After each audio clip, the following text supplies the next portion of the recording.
Welcome back to the channel, guys. This is part 2 of the DIY of this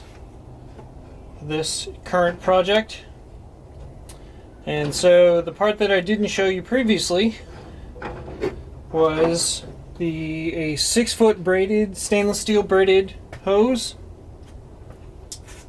with a regulator on it attached to a 20-pound propane tank, which at the moment is pretty full. And then I've got, if you can see that clearly,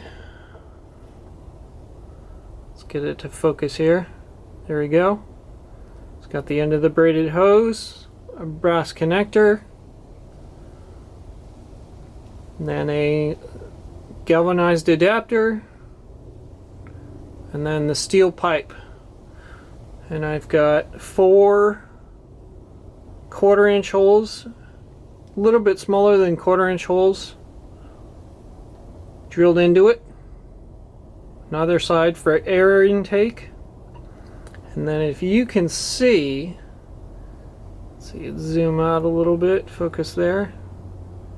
There's a tiny hole in there.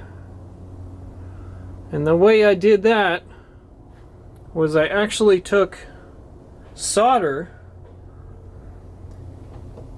held this down, dripped solder into it, heated the pipe up, dripped solder into it, and then took a 1/2-inch bit, cut the divot into it, and the same on the other side so it was smooth, and then drilled a hole. And if I can remember what size hole that is,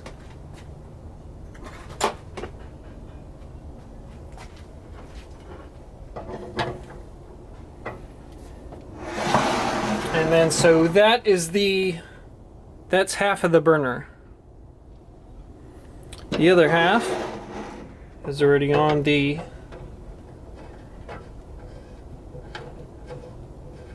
device. So you screw it in till it stops. Give it a little tight, a little hand tight,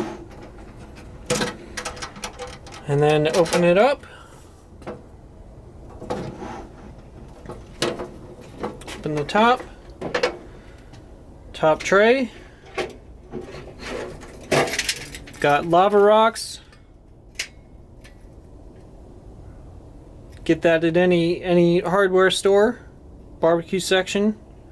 And then inch and a quarter holes drilled into the bottom of the tray. Drilled several of those. You can kind of see there. And then, of course, you saw from the previous video, got legs in the bottom. They're just screws, not lag screws. I'm blanking on the type of bolts those are. Carriage bolts, thank you.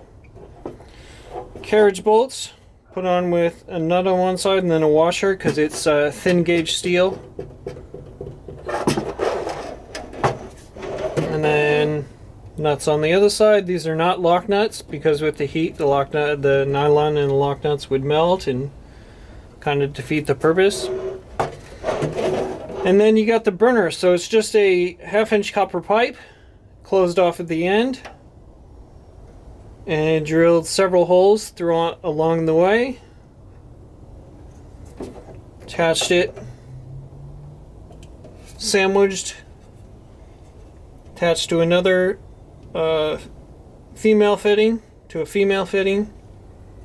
and then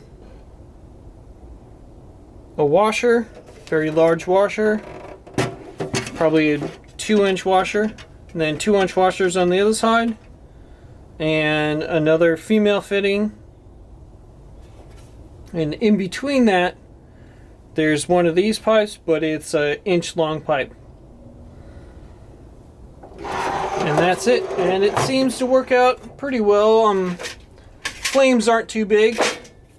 I'll light it up really quickly. just so you guys can see. Let's tighten it up here. Use some Teflon tape on that, of course. Make sure you guys can see that.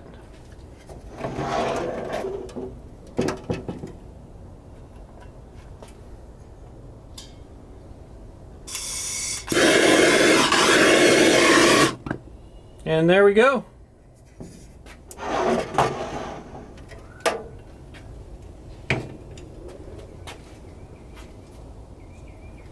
So the flames are about coming out at about 1.5 inches, maybe 2 inches tall. And then just throw the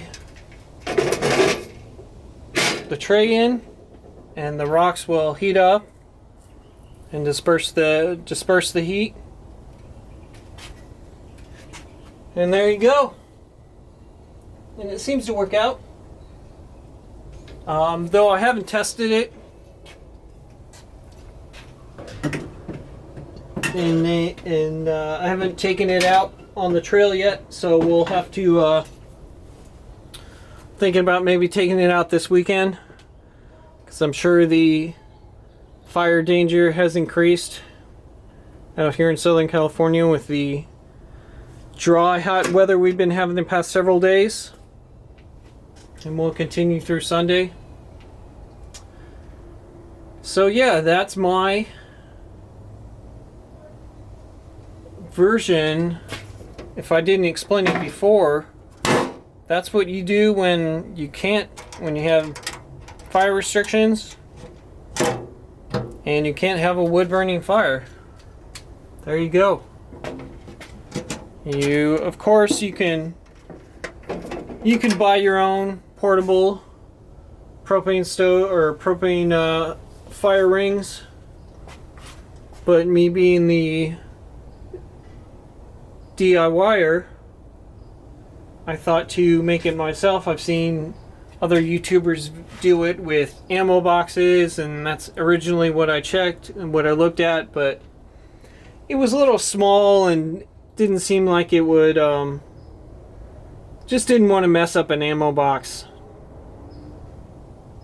for that. So there you go. There you have it. Let me know what you guys think. Put those comments in. If you want to see more, let me know. Subscribe. And I'll see you guys on the next video. Thanks.